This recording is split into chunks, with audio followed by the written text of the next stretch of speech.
The Bogey-beast.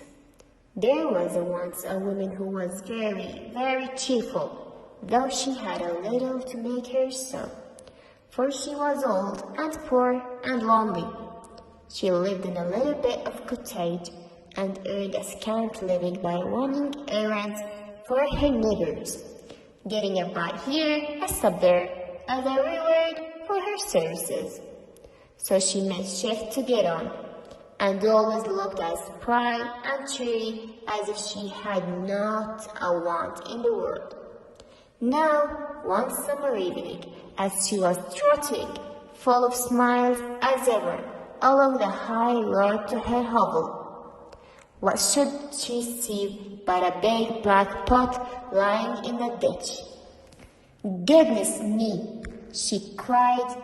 "That would be just the very thing for me, if I only had something to put in it. But I haven't. Now who could have lived in the ditch?"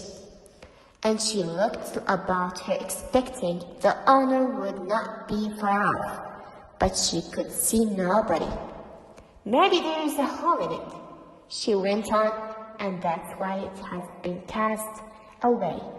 But it would do fine to put in a flower for my window, so I'll just take it home with me."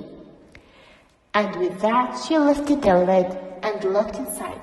"Mercy me!" she cried, fair amazed. If isn't full of gold pieces, here is luck."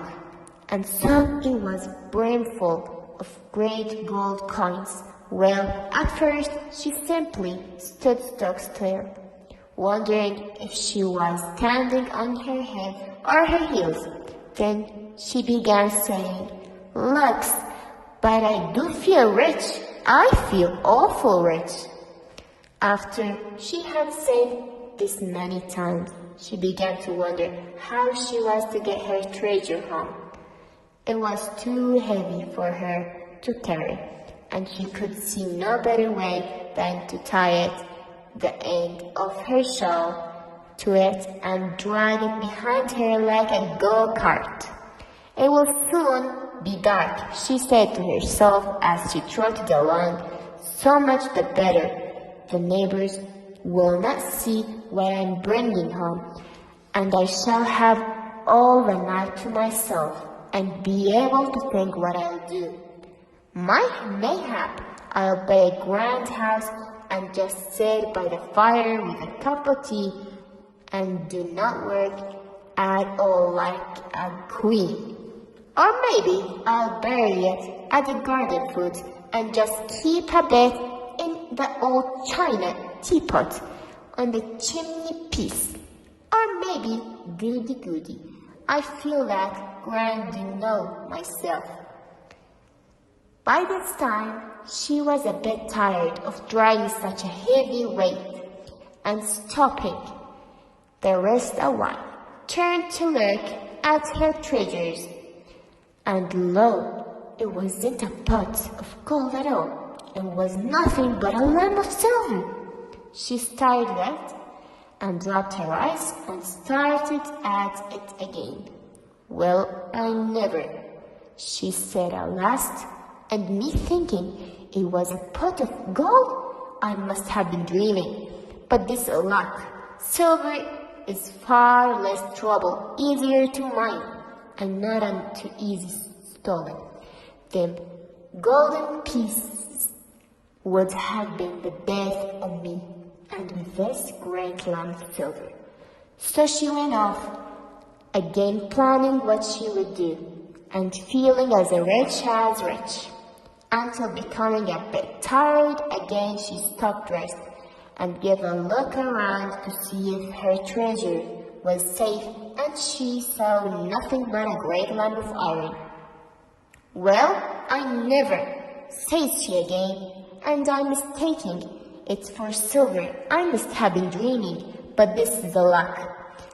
It's real convenience. I can get penny pieces for old iron, and penny pieces are a deal handier for me than your gold and silver. Why, I should never have slept a wink for fear of being robbed, but a penny piece comes in useful, and I shall sell that iron for a lot and be really rich, rolling rich.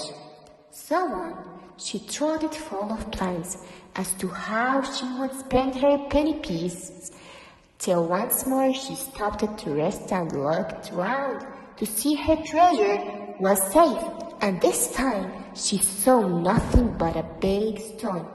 "Well, I never!" she cried, full of smiles, "and to think I mistook it for the iron.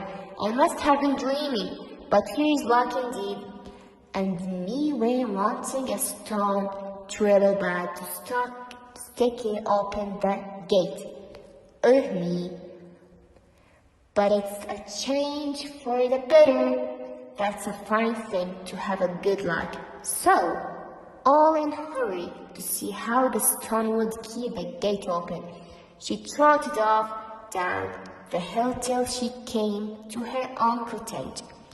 She unlatched the gate and then turned to unfasten her shawl from the stone which lay on the path behind her. It was stone sure enough. There was plenty light to see it, lying there, dowsed and peaceable as a stone should. So she bent over it to unfasten the shawl, and all of a sudden it gave a jump in a squall, and in one moment was as big as a high stake.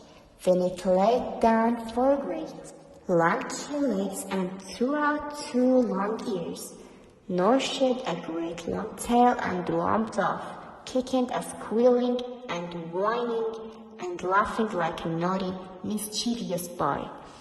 The old woman started after it, till it was fairly out of sight. Then she burst out laughing too. Well, she chuckled, "I'm in luck, quite the luckiest body hereabouts. Fancy my seeing the Bogey-beast all to myself, and making myself so free with it too. My goodness, I do feel that uplifted, that grand." So she went into her cottage and spent the evening chuckling over her good luck.